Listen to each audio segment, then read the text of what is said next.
নানান আয়োজনে সাতক্ষীরায় পালিত হচ্ছে আইনগত সহায়তা বা লিগ্যাল এইড দিবস।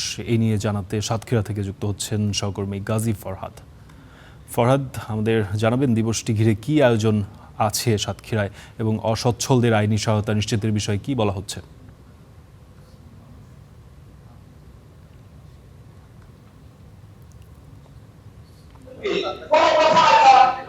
মানুষের দুয়ারে দুয়ারে কিন্তু আমরা সকালে এখানকার লিগাল এইড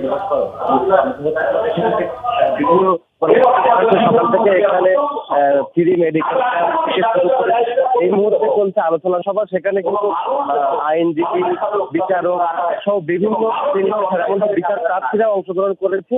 এখানে কিভাবে সাধারণ মানুষ প্রার্থীরা অংশগ্রহণ করেছে, এখানে কিভাবে সাধারণ মানুষ বিনা খরচে বিচার পাবে সেটাই মূলত তাদের লক্ষ্য উদ্দেশ্য। সেই লক্ষ্যে তারা কাজ করছে। আমরা দেখছি যে এই যে বিচার কার্যক্রমের সাথে বিভিন্ন এনজিওরাও কিন্তু অংশগ্রহণ করেছে। তারা এখানে বিভিন্ন রকম প্রচার প্রচারণা করছে। তারাও মানুষকে বোঝাবে যে এইভাবেই গেলে তারা সঠিকভাবে বিচার পাবেন, এর বাইরে কোনো খরচ ছাড়া বিচার পাবেন। আমরা একটু আয়োজকদের সাথে কথা বলতে চাই যে আপনারা আজকে মূলত কি ধরনের কর্মসূচি রাখছেন?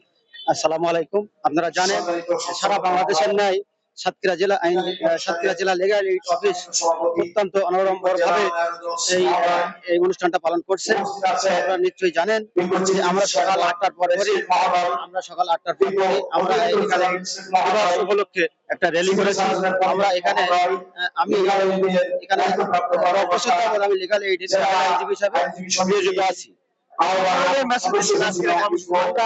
সাতক্ষীরা জেলা লিগ্যাল এইড অফিস সাতক্ষীরা জেলাব্যাপী সকল দুস্থ অসহায় গরিব মানুষের মামলা ফ্রি ভাবে পরিচালনা করে এবং তাদের কাছ থেকে কোনো পয়সা নেওয়া হয় না।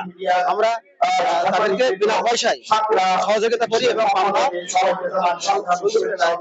বলছিল তারা বিনা ভাবে অসহায় মানুষ সেবা পেতে পারে, তারা বিচার কাজ শেষ হওয়া পর্যন্ত বিনা খরচে